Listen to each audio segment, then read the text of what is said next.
It's the 6th of September and another episode of Jumpstart Monday.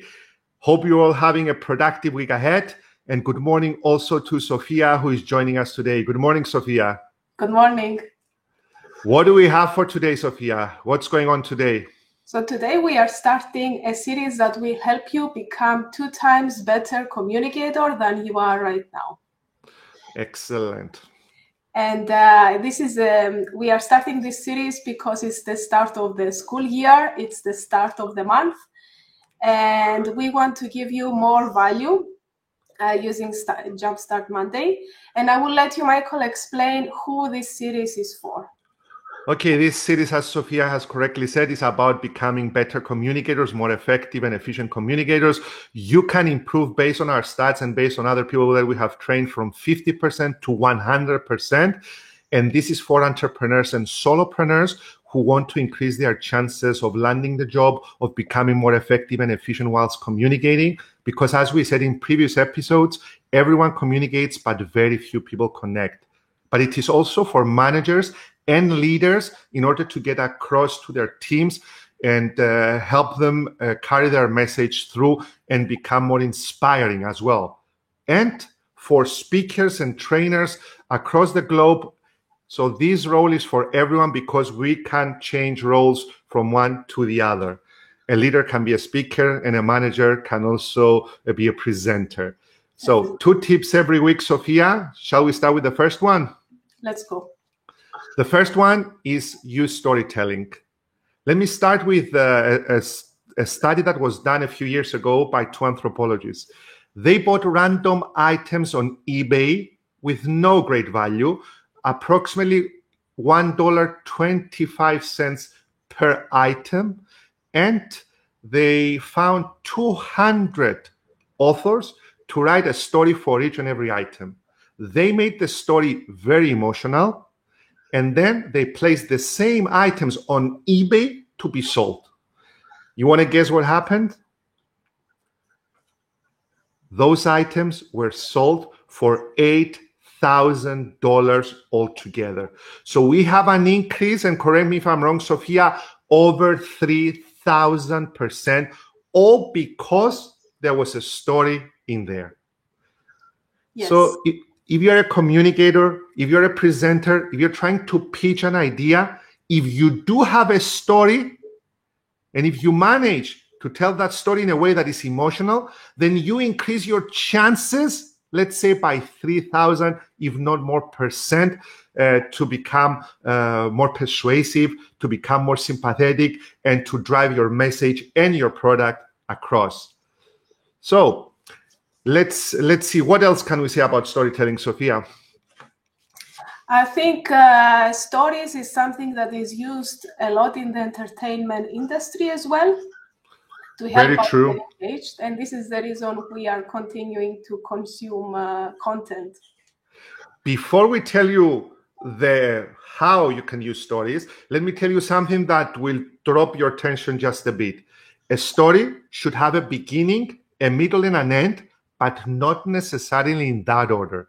And to prove this point, allow me to talk about my favorite all-time Netflix series. That series is called The Spy.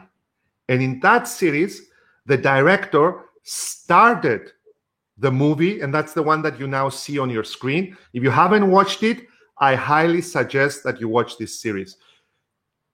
And the director started the movie by showing us, which is based on a true story, by showing us that the main character was captured and he was led to his death. And then it halted it and it took us again from the beginning, starting the movie. So a story should have a beginning, a middle, and an end, but not necessarily in that order. So you can tell your story, and if it's your own story, so much better, because no one has lived your life, no one has had your experiences, and they are unique to you. But if you don't want to tell your story and you want to say somebody else's story, do that. But be careful. If you're a presenter, take this tip from me. I learned it the hard way. If you're at a conference, arrive early, because somebody else might say the exact same story. It happened to me once, and from that day on, I arrive early to hear all the stories so I don't repeat the story that they heard earlier. So in closing, 3% increase your chances of using a story. So the question is now, how do we structure a story? Some people talk about the 4 C's, some others talk about the 4 P's. I have a methodology of using the story, and the methodology is as follows: setup, conflict, resolution. So tell us what's happening. Tell us what interrupted what was happening. Like in the Titanic, 2 people were falling in love. They were on a cruise ship. It was romantic. And then all of a sudden they hit an iceberg, and that love has gone down the drain. The ship sank, and the people were trying to save their lives. So if we watch the Titanic right in the middle, we wouldn't have felt these emotions. But if you watch it from the beginning, you would feel those emotions. And then how the situation was resolved, if it was resolved. And I want to give you a small excerpt from the Stand Up, Stand Out online course on public speaking. It's only 1 minute and 18 seconds, just to see how to successfully use storytelling in your own speeches, in your own meetings. Sophia, can we see it? Yes.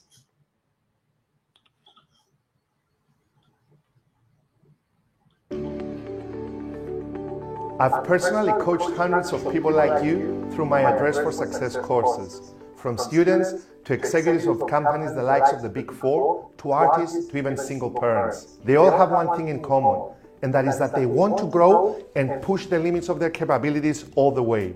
It is in those professionals that I have witnessed positive transformations with my very own eyes.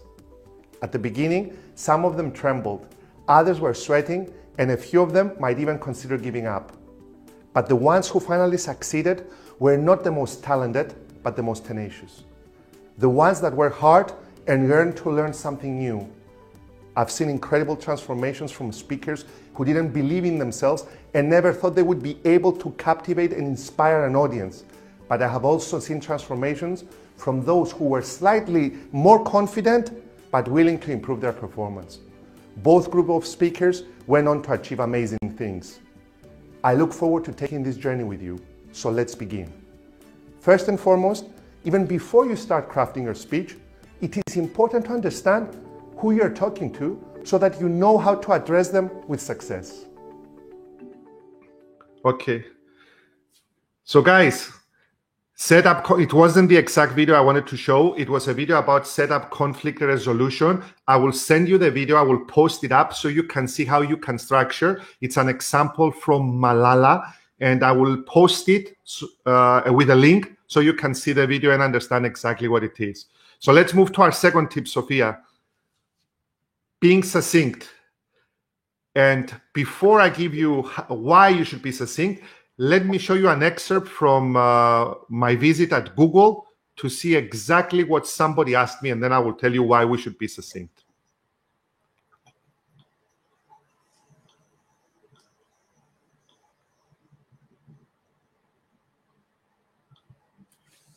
I want to talk a little bit about your public speaking career and acknowledge that about half the people in the Google Dublin office don't have English as their first language. So it's a challenge to speak, but even more so when English is not your first language. So can you tell us a little bit about how you ramped up your communication skills? How do you practice? What are your tips? Excellent. Very good, because we are also addressing this on the online program that is coming out. There was once a great football player. It's okay, Sophia, we can take it out. He used to play for my team in Cyprus at Poland. So I got a question from a Googler saying, what happens if you're not a native speaker? How can you impress on stage? How can you be a more mesmerizing leader or a manager? My answer was simple. I said that because most of the people watching this are not native speakers, and even if they are native speakers, I said that the answer I gave the lady was the following. There was once an amazing football player playing for my football team, Apollon Limassol, by the name of Milenko Spoljaric. Milenko was very gifted. He could have played in any team in Europe and he could have excelled, but he was a slow player, very slow. And I asked him once, Milenko, what's important? How do you recover from being slow? He said, Michael, which thing travels faster, a dribble or a pass? And I said, of course, a pass. So I pass the ball faster. I pass the ball and the ball travels faster than anything else. So in other words, if you're succinct, if you pass the ball, if you use easy to understand words, if you do not complicate your sentences, if you arrive at your conclusion instead of 10 paragraphs in 2 paragraphs, then, my dear friends, you increase the chances of being a more effective and efficient speaker. In most cases, I hear speakers saying in concluding, and instead of talking for another minute to conclude, they take another 10 minutes to conclude. No. In a 30-minute speech, your conclusion should be approximately 1 minute. Even your points should be brief and concise. So in other words, use storytelling because you increase your chances of becoming more emotional. That's exactly what brands are doing. Brands are using storytelling to tell their own story. In other Netflix documentaries, like restaurants, what's it called, Sophia? Restaurants Beyond Boundaries? What's the Netflix? The Restaurants on the Edge. Restaurants on the Edge. There was one of the episodes that I've seen. They asked the owners to put photos inside the restaurant, family pictures, and how they started. In other words, you are building your branding, you're building your story. It's up there on the wall. And even Jeff Bezos, when asked what is branding all about, he said, it's what they say about you when you're not in the room. So you can build your own brand by what you say about you when you are in the room. So it is very important to use storytelling because you increase your chances by 3,000% to influence people, to inspire people, and to drive that sale forward. And secondly, don't talk a lot, be succinct. Less is more. So these are the 2 tips for today to become more effective and efficient speakers. Sophia, if you want to add something else before I get to the book that we suggest, and then to the proverb. Yeah, maybe one live example on how to be succinct is this episode. We discussed many ideas before going live, and the reason this is succinct and to the point is that there is a limit on the time. And Michael is managing to give you the most important ideas because there is a limit and he knows that you will not stay here listening forever. And make a note, Sophia, to cut the video for 1 minute and 20 or 30 seconds from storytelling, the Malala example, so we can give the people that video. So Which book do I suggest? I will not show you the cover. I will show you the book. It's from one of my favorite authors, Carmine Gallo. It's called The Storyteller's Secret. It's an amazing book on how to structure your story. And storytelling, it's not something that we say, it's something that we are. So we need to go deep inside to find those stories that will touch people. And those stories have to be true stories, because if they are true stories, you don't need to have a great memory. You've lived through them, you know them. And one of the most important takeaways, I've written it down because I want you to see it, is that storytelling is not an act that is conducted only on stage. Because as Elvis Presley said, the world's the stage and each must play a part. And rather, it's a tool that successful people use to drive their ideas and to sell their ideas and drive their business forward. So use it. And the proverb for today, before I see your comments, because I always love coming to your comments, is that great stories happen to those who can tell them. Ira Glass. Great stories happen to those who can tell them. So learn to tell your stories in a way that is effective, efficient, and above all, succinct, and use the structure that we told you, which is set up conflict resolution. And always remember, a story should have a beginning, a middle, and an end, but not necessarily in that order. So let's take the comments. Let's see who's here. Always first to arrive, George Ioannou. Good morning, dearest George. I cannot see who is this link user from here. Kalimera, ευχαριστούμε. Same here. Thank you. Kostas Michalopoulos, good morning. Have a great week. You too, my friend, all the way from Greece. John, good morning. How you doing? Desislava, sorry, Sophia. Desislava, good morning. Another linked user says, good morning. An amazing series. I want to see who is this. Can you drop us a message? Thank you. Rena says, Kalimera, good morning. My friend Marios Papachristodoulou, who's a great salesperson and a trainer, says, love the example. Number 8, Kalimera. Which is the number 8, Sofia? Which is the example number 8? We had 1 and 2. Talking about the T-shirt of the player. I'm not a football expert. Ah, Milenko Spoljaric. Yes, he's right. Pan Fuli is here. Pan, you see what a surprise I have for you? I have Sofia here. I didn't want to tell you, so I surprised you with her. Great tips, Michael. Thank you. I have noticed, though, that those tips apply to managers, people talking to an audience.